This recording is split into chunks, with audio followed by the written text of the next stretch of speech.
A very good morning to all of you. This is my second video of chapter 1 chemistry class 11th, that is some basic concepts of chemistry. Today my topic is measurement in chemistry. It is the part of analytical chemistry in which we proceed with a particular experimental values. Our first topic is uncertainty in measurement. We can divide the uncertainty into two main topics. The first one is accuracy and the second one is precision. Accuracy means how the measurement done experimentally agree with the correct value. Correct value means accurate value. मान लीजिए मैंने कोई experiment किया और उसका answer है 11.2 millilitre.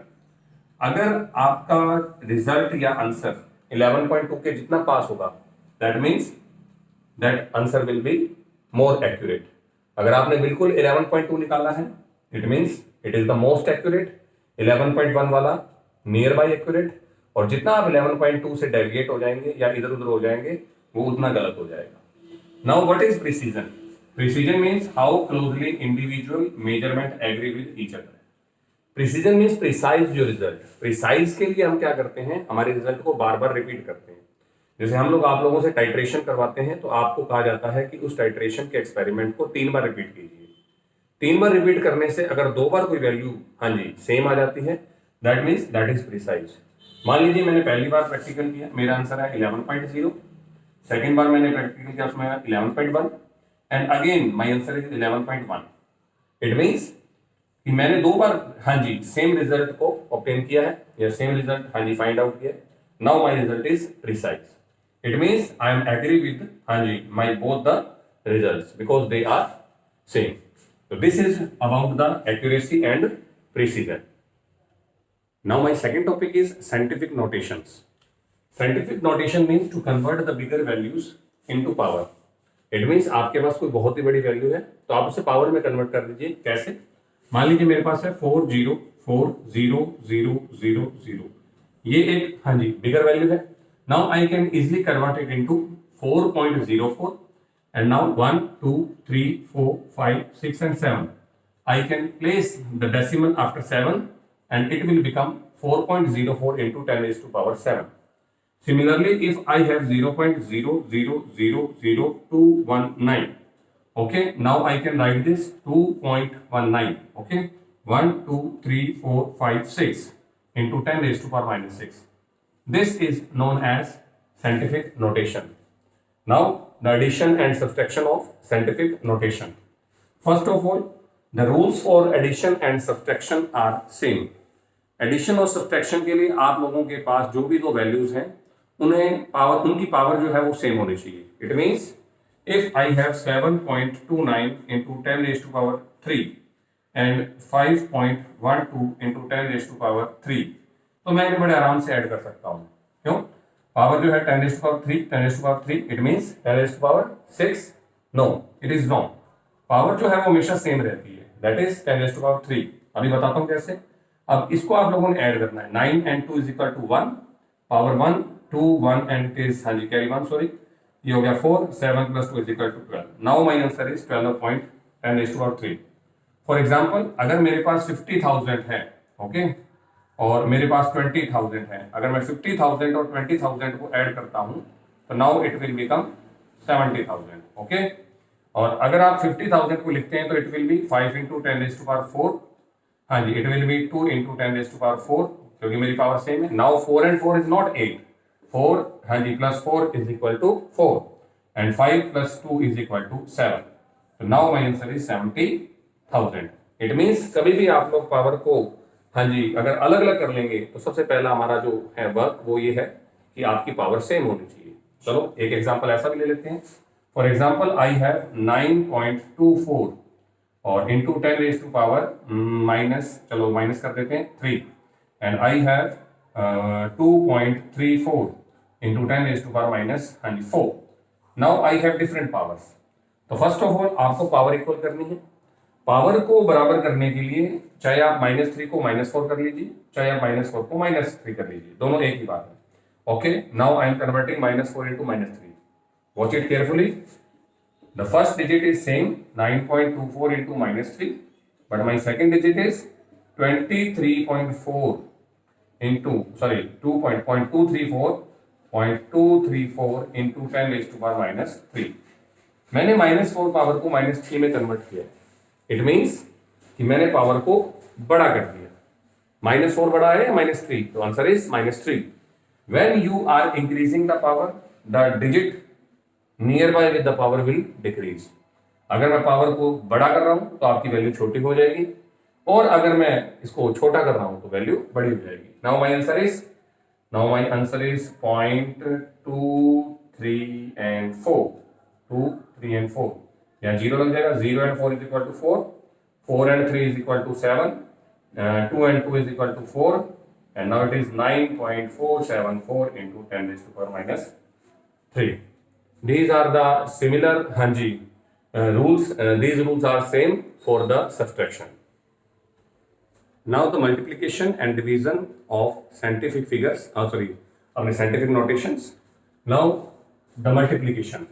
When you are multiplying the two digits in which we have scientific notations, power will be added. Power को आप लोगों ने add करना है। As you know, 2 3 6, ये तो सिंपल बात है, but now the power is 3 and 4। Multiply के केस में आप लोगों ने पावर को प्लस कर देना है। सिमिलरली अब यहाँ पर आपके पास एक केस हो रहा है, what is 5 4 20, and now the power will be 10 raised to power minus 9। क्यों? ये भी माइनस की है, ये भी माइनस। अगर एक प्लस की होती, मान लीजिए ये +6 होती और ये -3 होती, my answer will B 3। Okay, और इसको मैं ऐसे भी लिख सकता हूँ 2 into 10 raised to power minus 8। क्या किया मैंने? देखिए, मैंने वैल्यू को छोटा कर दिया, इसलिए पावर जो है वो इंक्रीज हो गई या बढ़ गई।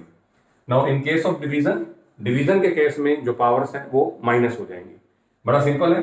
18 को आपने 3 से डिवाइड करना है, तो now when 18 is divided by 3, answer is 6। Power को आप ऊपर ले जाइए, -5 की जो पावर है वो ऊपर जाकर के +5 हो जाएगी। मैंने कहा माइनस कर दीजिए, तो -5 means it will become positive, या आप इसको ऊपर कर देते तो ऑटोमेटिकली पॉजिटिव हो जाएगी। Now my answer is into 10 raised to power minus 1। Another example, if I have 200, और चलो 200 into 10 raised to power minus का 7, और अब मेरे पास नीचे है मान लीजिए 5 into 10 raised to power minus का 2। तो अगेन पावर इसको ऊपर ले जाइए, -2 will become +2 and my answer will be -5। और अगर आप इसको इससे डिवाइड करते हैं, it will be 40। तो now answer is 40 into 10 raised to power minus 5, और I can write 4 into 10 raised to power minus 4। Because अगर मैं वैल्यू को छोटा करता हूं, the power will increase. Now my next topic is significant figures. Significant figure is actually the figure which explain the accuracy of a particular result. Accuracy means कि उसे कितना accurately आपने मेजर किया है। एग्जाम्पल, मैंने 4 स्टूडेंट्स को एक चौक को मेजर करने के लिए कहा कि इसका वेट कितना है, और उन स्टूडेंट्स के रिजल्ट ये हैं। Result of first student is the weight of the Chowk is 2 gram. The result of second student is 2.0 gram. The result of third student is 2.00, and the result of fourth student is 2.0000 gram. Which one is more accurate? हालांकि आपको दिख रहा है चारों के answer same है, but which one is more accurate? Fourth one is the more accurate. क्यों? क्योंकि उसने जिस वेइंग बॉक्स पर इसको मेजर किया है उसमें पॉइंट के बाद 3 डिजिट्स तक एक्यूरेसी है। It means this weighing box can measure even in milligram, जबकि फर्स्ट जो वेइंग बॉक्स है उसके अंदर 2 के बाद सीधा 3 आएगा। It can not detect in milligram, but this weighing box is detecting the particular weight in milligram. Now here the significant figure is 1, here 2, here 3 and here 4। तो अगर आप इस वाले केस में सिग्निफिकेंट फिगर चेक करेंगे तो 1, 2, 3 and 4, it is more accurate as compared to the other results. Now there are few rules to calculate or to identify how many significant figures are present in a particular digit. किसी भी digit में कितनी significant figure है उसके लिए 5 rule हैं. There are 5 rules. Our first rule is, listen carefully and watch them. Our first rule is all non-zero digits in a particular number are significant. कि अगर आपकी किसी भी digit के अंदर जितने भी numbers हैं, जीरो को छोड़कर उनको आपने significant मानना है. Example, I have 2, 3, 6, 9. तो इसमें कितने digits हैं? 4. So there are 4 significant figures. It means all non-zero digits are always significant. This is my first rule. Okay, done. Second rule is the zero between two non-zero digits are significant. If the zero is present between two non-zero digits like 2, 0, 0, 2, 1, अब ये दोनों zero जो है in non zero digits के बीच में है. Now the significant figure is 5. 1 1 0 1. Now the significant figure is 4. It means if the zero is present between two non-zero digits, it will be considered as significant digit. Now the third rule. Third rule is the zero written to the left of the first non-zero digits are not significant. If the zero is present on the left, left में zero कैसे हो सकता है? हम कोई ऐसा number तो लिखते नहीं 0 0 1 ऐसे कभी नहीं लिखते हम. It means there will be a particular point. Now 0.00029. Total digits मेरे पास है 1 2 3 4 5 6, बट यहां पर सिर्फ दो सिग्निफिकेंट है. It means those zero which are present on the left can not considered as significant. Similarly 0.0123 यहां पर टोटल 3 सिग्निफिकेंट है. मैंने इन जीरो को कैलकुलेट नहीं किया. Now my fourth rule is all zero placed to the right of a decimal are significant. आपने इस example में देखा डेसिमल के बाद वाले जीरो को मैं कैलकुलेट कर रहा हूं because these are explaining the accuracy of the measurement, so these can be calculated as significant. It means अगर मेरे पास 22.000 है तो आई विल क्या हो जाएगा say that there are 5 significant figures in this digit. Similarly 2.000000 1 2 3 4 5 6 7, it means there are 7 significant digits are present. And the last rule is if all the zero placed to the right after the non-zero digit, then it is not significant. अगर आपके पास ये है like this 50,000. अब ये 50,000 एक amount को बता रहा है, एक नंबर को बता रहा है, किसी रिजल्ट की एक्यूरेसी को शो नहीं कर रहा है. 50,000 means it is an amount. तो नाउ देयर आर 1 2 3 4 5. मेरे हिसाब से 5 सिग्निफिकेंट होना चाहिए, but these zero are not included as significant. It means now my answer is 1. अगर ये रूल्स का अगर आपको शॉर्टकट चाहिए तो एक शॉर्टकट भी है मेरे पास, क्योंकि ये रूल्स में बच्चे थोड़े कंफ्यूज होते हैं. सर ये जीरो नहीं गिने, ये जीरो गिन लिए. तो मेरे पास एक छोटा सा रूल है. जिन डिजिट्स को आप लोग साइंटिफिक नोटेशन में कन्वर्ट कर सकते हैं उनमें जितने भी प्रेजेंट जीरो हैं उनको आपने सिग्निफिकेंट नहीं मानना. And those digits which can not be converted into scientific number है ना, there zero will be significant. Example मैं दिखा देता हूं. 50,000 को मैं साइंटिफिक नोटेशन में कन्वर्ट कर सकता हूं. It will be 5 × 10⁴. It means इसके जो जीरो है वो सिग्निफिकेंट नहीं है और आप लोगों ने इसमें एक ही बताना है. सिमिलरली यहां पर 0.000029, तो I can write this 2.9 × 10⁻1 2 3 and 4 -4. देखो मैंने इसके जीरो को खत्म कर दिया. It means it cannot be calculated as significant figure, but you cannot convert these zero into significant figure. क्यों? क्योंकि ये 22.000 जो बता रहा है आपको, this is the accuracy of result and you cannot convert it into scientific notation. So this is all about the rule of significant figures. Now my next topic is addition and subtraction of significant figure. There are some rules for addition and subtraction और इन rules को आप लोगों ने ध्यान से देखना है. When I am adding a particular digit in significant figure, then आप लोगों ने इसे ऐड करना है. ऐड करने के बाद जो आपका रिजल्ट आया है वो आपका रिजल्ट नहीं होगा. सबसे पहले आपने एडिंग जो यूनिट्स हैं उनको देखना है. इस एडिंग यूनिट में टोटल 3 सिग्निफिकेंट है, इसमें 2 सिग्निफिकेंट है और इसमें एडिंग यूनिट में आपके पास 4 सिग्निफिकेंट फिगर्स है. तो आपने उस डिजिट को देखना है जिसमें सबसे कम सिग्निफिकेंट फिगर्स है. Now this is having 2 significant digits. अब आपके आंसर में इस सिग्निफिकेंट फिगर को आपने फॉलो करना है. Now I have only 1 digit after the point in the lowest significant figure digit. मतलब सबसे छोटे सिग्निफिकेंट फिगर वाले में आपने ये चेक करना है कि पॉइंट के बाद कितने डिजिट्स हैं. There is only 1 digit after the decimal. तो इट मीन्स आपके आंसर में भी एक ही डिजिट होना चाहिए आफ्टर द डेसिमल. तो ये मेरा आंसर गलत हो गया. Now my answer is 12.0, but again my answer is wrong. अब क्या गड़बड़ हो गई? आप लोगों ने ये चेक करना है कि पॉइंट के बाद 0 था तो आपने रिप्लेस किसको किया. The last replaced unit is 6. 9 को नहीं देखना है आपने. जो 0 आपने लिखा है उसके जस्ट बाद कौन सी यूनिट है, that is 6 and 6 is greater than 5. If the replacing digit is greater than 5, then the last digit will be हाँ जी increased by 1. It means my answer will be 12.1. ये आप लोगों ने देखा भी होगा, इसे कहते हैं राउंडिंग ऑफ द डिजिट, जो मैं अभी आगे आपको एक्सप्लेन करूंगा. अगर ये 5 से छोटी होती then it will remain same, और अगर 5 ही होती तो आपने नेक्स्ट डिजिट को देखना है कि वो इवन है या ओड है. ये मैं भी आपको एक्सप्लेन करूंगा. अगेन इन सब्सट्रैक्शन में भी रूल सेम है. फर्स्ट ऑफ ऑल आप चेक कीजिए कितने यूनिट्स हैं. 1 2 3 4 5 6. इसमें 6 सिग्निफिकेंट फिगर्स हैं और इसमें 4 सिग्निफिकेंट फिगर है. आपने किसको फॉलो करना है? जिसमें कम सिग्निफिकेंट फिगर है. अब इसमें पॉइंट के बाद कितने डिजिट्स हैं? 2. It means your answer must contain 2 digits after the decimal. तो मेरा आंसर क्या होगा? 11.36, ना कि इतना बड़ा मेरा आंसर होगा. This is wrong. My answer is 11.36 because now I have 2 digit after the decimal. And what is this? I am replacing 3 and 3 is less than 5. So my answer will remain same, 11.36. Now in multiplication and division, there is a little difference in the rule. Again, follow the number of significant figure which you are multiplying.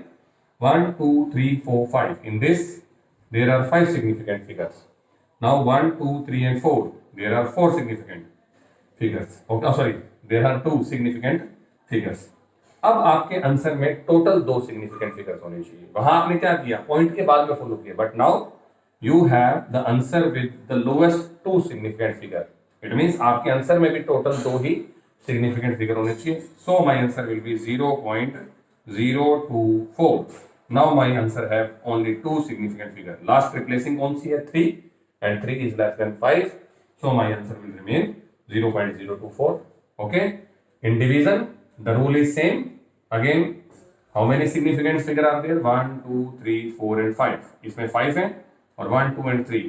तो it means आपके total answer में 3 significant figures होने चाहिए. Now my answer will be 1.12. उसमें आपने point के बाद वाले फिगर्स को फॉलो करना है और इसमें आपने टोटल नंबर्स को फॉलो करना है. तो this is the multiplication, addition, subtraction and division of significant figures. Now my next topic is rounding of a digit. Okay, तो there are 4 rules. ठीक है जी. वैसे मेनली 3 रूल्स हैं पर उनको मैंने डिवाइड कर दिया 4 में. तो आप किसी डिजिट को राउंड ऑफ करते हैं. The first rule is if you are rounding, हाँ जी, then you are replacing a particular digit. For example, in the first example, I am replacing 8 and 8 is greater than 5. If the digit to be replaced is greater than 5, then the last digit will be increased by 1. It means आप 8 को हटा रहे हैं तो अब मेरा answer हो जाएगा 2.63. वैसे तो 8 को हटाने के बाद आंसर क्या होना चाहिए था? 2.62, but the digit to be removed is greater than 5, so the answer is 2.63. Now in the second example, my digit to be replaced is less than 5. If that digit is less than 5, your answer will be remain same. Now my answer is 2.62. ये दोनों बातें आप लोगों ने lower classes में पढ़ी हुई होंगी कि अगर डिजिट जो हटाई जाने वाली है वो 5 से बड़ी है तो आपका जो नंबर है वो 1 ज़्यादा हो जाएगा. अगर 5 से कम है तो वो वैसे का वैसा रहेगा. But now what happen if the digit to be replaced is 5. तो अगर आपके पास अगर डिजिट 5 की 5 है देन तब आप लोगों ने देखना है कि साथ वाली डिजिट कैसी है. Now my answer will be 2.63, but the last digit is odd. If the digit, हाँ जी, near to the digit which is removing is odd, then it will be converted into even. It means अगर 5 है आपके पास में तो उसके साथ वाली डिजिट को आप लोगों ने 1 इंक्रीज कर देना है. But if the digit is 5 and the nearby digit is even, then our answer will remain same, 2.62. It means अगर आपकी हटाई जाने वाली डिजिट 5 है और उसके साथ वाली डिजिट इवन है तो कोई चेंज नहीं होगा. And if it will B odd, then it will be increased by 1. Now my next topic is law of chemical combinations. There are 4 laws. The first law is law of conservation of mass. ये आप लोगों ने सुना भी होगा. The mass cannot be created nor be destroyed in a particular chemical equation. This law is given by Lavoisier and he is also known as father of chemistry. तो ये भी आपको पता होना चाहिए. Who is father of chemistry? Antonio Lavoisier. Okay. According to this rule the mass can not be created nor be destroyed. It means अगर आपने कोई एक एग्जांपल लिया किसी भी इक्वेशन का N2 + 3H2 = 2NH3. Okay. Now in this equation the mass before the reaction and after the reaction will remain same. Example, nitrogen का atomic mass 14 होता है, यहाँ पर 2 हैं टोटल तो 28. नाउ हाइड्रोजन का मास हाँ जी 1 एटॉमिक मास 3 2 जा 6. बिफोर हाँ जी the reaction the mass is 34. It means after the reaction it must be 23. Now it is 2 into 14 plus 3, that is 2 into 17, again it is 34. This is the simple rule given by हाँ जी Antonio Lavoisier. अगर आपके पास कोई numerical आता है, मान लीजिए मेरे पास एक एग्जांपल है NaCl और आपने NaCl के अंदर AgNO3 को ऐड किया. Now the equation will become AgCl precipitate out and NaNO3. If I am saying that it has 2.3 gram and it has 6.9 gram, okay, and now after the reaction if it is 3.8 gram, what is the amount of AgCl precipitate obtained? Okay, that is a very simple numerical. As you know, before the mass before the equation is always equal to the mass after the reaction. Now you can easily calculate it. Calculate this. 9 and 3 is equal to 12. Carry 1. 6 and 2 is equal to 8 and 1 9. X plus 3.9. Then what is x? X is equal to 9.2 minus 3.9 and it will be 9.2, that will be 5.3. Our answer will be 5.3 gram. My second law is law of definite proportion or constant proportion. It was given by Joseph Proust in 1979 and according to him a pure chemical compound always consists a definite ratio by mass. Even they are formed by different methods. Example, मान लीजिए मैंने carbon को जलाया है ना, CO2 बना रहा हूं मैं. The first is by burning carbon और coke. The second procedure is by heating calcium carbonate. As you know कि कार्बोनेट को गर्म करते ही CaO और CO2 लिबरेट होगा. And the third one is by reacting Na2CO3 with an acid that is HCl. Now our answer is 2 NaCl plus H2O plus CO2. In this example मैंने 3 तरीकों से आपके पास CO2 बनाया है. The first one is by burning carbon, the second by heating CaCO3 and the third one is by reacting हाँ जी sodium carbonate with acid. But अब इन तीनों केसेस में आप लोगों ने चेक करना है ratio of element by mass. Carbon का मास कितना है 12 और ऑक्सीजन का 16 2 या 32. According to this rule whether you are making a particular compound by different method but they always consist in definite ratio or definite proportion by mass. अगर आप इनका proportion check करेंगे तो now it will be 3:8. It means यहाँ पर भी CO2 का ratio 3:8 होगा कार्बन ऑक्सीजन का, यहाँ पर भी 3:8 और यहाँ पर भी 3:8 होगा. Now my third law is law of multiple proportion and it was given by Sir John Dalton. According to this rule, if two elements are combining and forming two or more than two compounds, then the weight of the one element which combine with a fixed weight, fixed means उसका खुद का weight fixed है, fixed weight with the other always bear a simple whole number ratio or multiple ratio with the other element. इसको समझाने के लिए example लेते हैं नाइट्रोजन और ऑक्सीजन का. नाइट्रोजन और ऑक्सीजन मिलकर के टोटल 5 कंपाउंड बनाते हैं. आप लोगों को नहीं पता होगा क्योंकि ये अब हाईएस्ट क्लासेस की बात है. 5 कंपाउंड बनाते हैं that is N2O, second is NO, third one is N2O3, fourth one is N2O4 and the fifth one is N2O5. In this case nitrogen is combining with oxygen. If we are considering the fix ratio of nitrogen, यहाँ nitrogen कितने हैं 2, तो इसका मास कितना होगा 28, यहाँ पर भी 2, यहाँ पर भी 2, यहाँ पर भी 2. इट मीन्स सभी केसेस में 28 इसका मास है fix. But in this case it is 14, तो मैं इसको मल्टीप्लाई कर लेता हूँ 2 से, दोनों को होल को 2 को, तो now it is 28. Okay, what is the mass of oxygen with हाँ जी reference to the 28 mass of oxygen. Now it is 16. This is the mass of nitrogen and this is the mass of oxygen. Now here it is 2, now it is again हाँ जी it is also 2, तो 16 2s are 32. Now it is 3, it is 48. Now it is 64 and now it is 80. It means the mass of the nitrogen is fixed. यही आप लोगों को लिख करके बताया the fixed mass, but the mass of oxygen is 1:2:3:4:5. It means it is the table of 16. 16 1 is 16, 16 2 is 32, 3 is 48, 4 is 64, and last 16 5 is 80. So it means the weight of oxygen is in multiple ratio or in whole number ratio. Now my fourth and last law is Gay-Lussac's law of combining volume.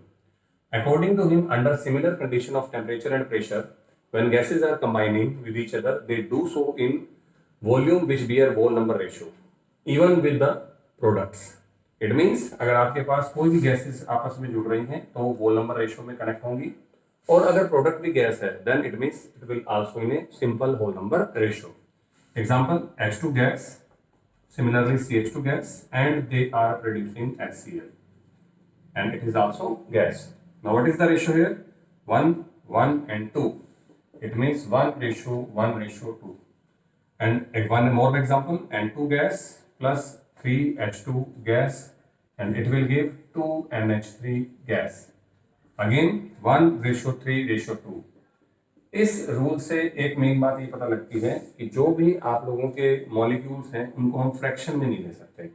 It means half molecule is not possible. I can write this.